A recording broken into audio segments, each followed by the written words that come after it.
हाँ यार, क्या हालचाल सभी के, कैसे हो सभी के सभी। तो लाइव एनालिसिस नहीं दे पा रहा मैं, रिकॉर्डेड आप लोगों के लिए शिफ्ट 2 का एनालिसिस लाया हूँ। दो बच्चों से बात हुई है और दोनों का अटेम्प्ट्स भी मैं बताऊंगा, साथ ही साथ शिफ्ट 1 के साथ कंपैरिजन और शिफ्ट 2 में क्वांट रीजनिंग में क्या क्या पूछा गया और क्या सेफ अटेम्प्ट होना चाहिए वो भी अपने बात करेंगे। तो लेट्स स्टार्ट द सेशन। सबसे पहले क्वांट्स की बात कर लेते हैं। कैंडिडेट 1 ने 24 क्वेश्चन अटेम्प्ट किए 22 मिनट्स में, कैंडिडेट 2 ने 23 क्वेश्चन अटेम्प्ट किए 20 मिनट्स में। ठीक है जी। मिसिंग नंबर सीरीज आई है 5 क्वेश्चंस, जिसमें बताया जा रहा है कि 3 से 4 क्वेश्चंस बड़े डुएबल है, एक आध क्वेश्चन थोड़ा सा ट्रिकी आया है। अप्रॉक्सीमेशन के 5 क्वेश्चंस हैं जो पांचों के पांचों क्वेश्चन आप बना सकते हैं। केसलेट डीआई दोनों ही बच्चों ने छोड़ा है, सीधा स्किप मारा है। दो डीआई और आए थे, टेबुलर डीआई और डबल पाई चार्ट, जिसमें दोनों ने ही डबल पाई चार्ट को बहुत मुश्किल बताया और उसे स्किप करना ज़्यादा बेहतर माना है। और टेबुलर डीआई दोनों बच्चों ने सॉल्व किया, जिसमें से इन्होंने बताया कि सर 5 क्वेश्चंस थे और टेबुलर डीआई में प्रोडक्ट दे रखे थे, जिसका आपको टोटल प्रोडक्ट्स वगैरह दे रखे थे, सोल्ड परसेंटेज दे रखे थे और फिर अनसोल्ड वाली वैल्यूज कुछ जगहों पे निकलवाई जा रही थी। टोटल 5 क्वेश्चंस थे, जिसमें से 3 to 4 क्वेश्चंस डायरेक्ट थे और एक दो क्वेश्चंस क्या थे, लेंदी जा रहे थे। ठीक है जी। Q1 Q2 के 3 क्वेश्चंस थे, दोनों ने ये तीनों क्वेश्चंस पूरे बनाए जा सकते हैं, डुएबल है। मिक्सचर एलिगेशन, सीपीएसपी और बोर्ड स्ट्रीम, ये 3 टॉपिक्स आए थे। अर्थमेटिक्स से दोनों ही बच्चों ने 3 से 5 क्वेश्चन अटेम्प्ट किए हैं।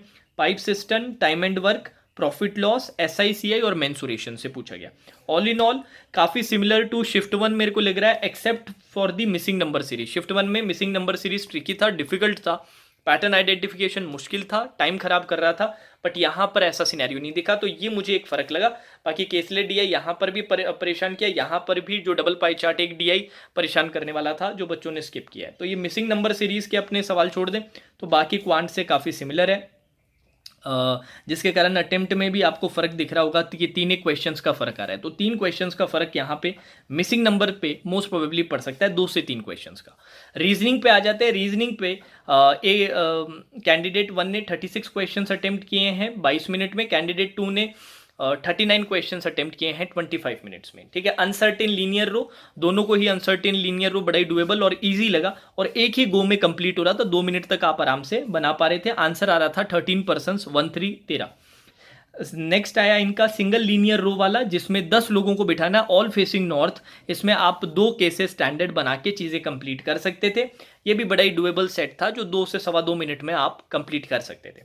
डेजिग्नेशन बेस्ड या पोस्ट बेस्ड पजल आया था, जिसमें 8 लोग थे, 8 पोस्ट थे और ये सवाल आप इनिशियली 3 केसेस से स्टार्ट करते हैं जो 3 से 2 अगली लाइन में बन जाते हैं। जैसे कई बार अपने एक लाइन रहती है, जैसे केस बन रहा है उसकी अगली लाइन देख ले तो एक केस हट भी जाता है, तो दोनों लाइनें एक साथ आप देख लोगे तो 3 भी नहीं बनाने पड़ेंगे, 2 ही केसेस में पूरा हो जाता है। और जिन्होंने 3 बनाई उनका भी जस्ट नेक्स्ट लाइन में 3 से 2 हो जाता है और वो 2 केस एंड तक चलते हैं और फिर क्लियर हो जाता है। तो ये सवाल भी उन्होंने मेरे को बताया कि सर 2 से 2.5 मिनट के अंदर आप कंप्लीट कर सकते हो, मतलब 2.5 मिनट एट मैक्स इसमें लगेगा एक ही फ्लो में, अनलेस आप गलती नहीं करते हो। जिन बच्चों को ज़्यादा टाइम लग रहा है इसका मतलब उन्होंने पढ़ने में लिखने में कहीं ना कहीं गड़बड़ की है तो टाइम लग रहा है, बाकी पजल में कोई दम नहीं है। इस तरह के पजल एग्जैक्टली इसी टाइप के पजल्स अपने ने खूब प्रैक्टिस की है।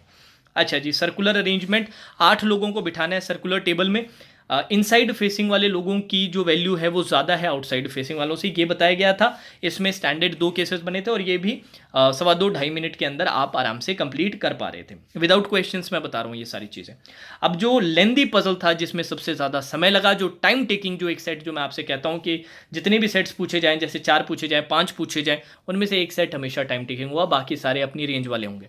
तो ये लेंदी वाला है जिसमें प्रोडक्ट परचेस है, 6 लोग जा रहे हैं, आइटम्स खरीद रहे हैं, वही वेरिएबल है अलग अलग, वर्टिकल अपने बॉक्स स्टाइल में इसको बनाते हैं। तो ये इसमें 3 से सवा 3 मिनट का समय लग रहा था बच्चों को कंप्लीट करने में। बाकी इनमें से कोई टाइम टेकिंग नहीं था, सारा टाइम आपको यहाँ पर अच्छे से देना था। 3 सवा 3 मिनट में मन को शांत करके ध्यान पूरे फोकस के साथ अगर एक बारी में बिना गलती के बनाते तो 3 से सवा 3 मिनट में ये बन जाता। और नेक्स्ट आता फिर सिलॉग। सिलॉग से 3 क्वेश्चन, 3 स्टेटमेंट्स और 2 कंक्लूजन वाले। इनइक्वालिटीज़ के 5, डायरेक्शन सेंस के 4 क्वेश्चन था, बंदा एक ही था बट वो चल ज़्यादा रहा था, कई पॉइंट से निकलता हुआ, तो पैराग्राफ थोड़ा बड़ा था, टाइम टेकिंग था, मुश्किल नहीं था क्योंकि लैंग्वेज ज़्यादा थी इसलिए टाइम टेकिंग था। और ये भी आप मान के चलिए 1.5 मिनट के समय में आप डायग्राम पूरा कंप्लीट कर लेते, फिर 4 क्वेश्चन आप बनाते। 4 में से एक ऑड वन आउट वाला था, वो थोड़ा सा आपको ध्यान से देख के करने की ज़रूरत है, बाकी तीनों बड़े डायरेक्ट डिस्टेंस और डायरेक्शन के सवाल थे। देन आपके नंबर पेयरिंग का एक क्वेश्चन आया था जिसमें मुझे बताया गया या तो 2 या फिर 3 पेयर्स बन रहे थे। आप कमेंट करके बताइएगा कितने पेयर्स बने। मीनिंगफुल वर्ड वाला एक क्वेश्चन था जो दोनों बच्चों ने स्किप किया था। ऑर्डरिंग का एक सेट आया था जिसमें 6 पर्सन्स थे, 6 पर्सन्स के साथ स्कोर्स थे और इसमें 2 वैल्यूज दे रखी थी। सारों का स्कोर्स नहीं आ रहा था। सेकंड हाईएस्ट की एक वैल्यू दे रखी थी और थर्ड लोएस्ट की दे रखी थी और बड़े आराम से 1-1.25 मिनट के अंदर ये पूरा का पूरा आपका कंप्लीट हो पा रहा था। 1.5 मिनट में आप विद क्वेश्चन इसको निपटा के निकल सकते थे। टोटल 3 क्वेश्चन इस पे पूछे गए थे। ऑर्डरिंग का सेट 6 लोग और 6 उनके डिफरेंट डिफरेंट स्कोर्स, जिसमें स्कोर सिर्फ सेकंड हाईएस्ट और थर्ड लोएस्ट का बताया गया था। हाँ जी, तो ये पूरा का पूरा अपना सेटअप है। शिफ्ट 1 से अगर कंपेयर करें तो मुझे लगा शिफ्ट 2 थोड़ा सा ईजियर साइड पे है और उसका कारण, उसका सबसे बड़ा कारण मैं क्वांट्स मानता हूँ। क्वांट्स में एक तो मिसिंग वाला पार्ट है और इवन रीजनिंग में भी, क्योंकि पिछली बार रीजनिंग में मेरे को इतना कोई फर्क नहीं लगा। ऑल दो रीजनिंग काफ़ी सिमिलर है, क्योंकि रीजनिंग में आप अगर देखें तो फैमिली ट्री वाला थोड़ा सा टाइम टेकिंग आ रहा था, यहाँ पे डायरेक्शन वाले में थोड़ा समय देना पड़ रहा था। यहाँ पर भी वो प्रोडक्ट परचेस वाला सेटअप आया, वहाँ पर भी प्रोडक्ट परचेस वाला टाइम टेकिंग सेटअप था। और रीजनिंग तो ऑलमोस्ट सिमिलर है, उल्टा टाइप में भी काफ़ी सिमिलर है। बस ये ऑर्डरिंग वाला एक इन्होंने ऐड कर दिया और मिसलिनियस में 1-2 ऐसे अलग ऐड कर दिए। बाकी पजल्स का टाइप तो बिल्कुल एकदम सेम एग्जैक्टली शिफ्ट 1 है। शिफ्ट 2 में क्वांट्स में जो मिसिंग नंबर सीरीज वाला पोर्शन है वो मुझे थोड़ा सा फर्क लग रहा है कि 2-3 क्वेश्चंस का यहाँ पे फर्क आ सकता है। तो शिफ्ट 1 से अगर कंपेयर करें तो 2-3 क्वेश्चंस ईजियर साइड, या फिर 2-3 क्वेश्चंस बच्चे 2-3 क्वेश्चंस ज़्यादा अटेम्प्ट कर पा रहे हैं। किसके अंदर सर?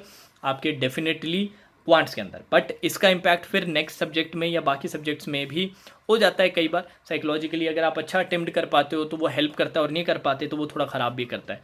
तो मेरा मानना है कि शिफ्ट 1 स्टिल टफर शिफ्ट है शिफ्ट 2 के कंपैरिजन में। बट अच्छे अटेम्प्ट्स की बात करें तो 21-22 क्वेश्चंस आप क्वांट्स में बना रहे हो और 35 के अराउंड क्वेश्चंस वहाँ पर बना रहे हो, मतलब 55 प्लस अगर आपका अटेम्प्ट है, मतलब 58, 57, 60 तक का आप रफली ले लीजिए कि 60 के अराउंड तक का अगर आपका अटेम्प्ट है इसके अंदर, तो मेरे हिसाब से विद एक्यूरेसी मतलब 1-2 क्वेश्चन गलत, इससे ज़्यादा नहीं, 60 के अराउंड का अटेम्प्ट है तो मेरे ख्याल से ये अच्छा अटेम्प्ट है। ठीक है, now that's all for today session. Take care.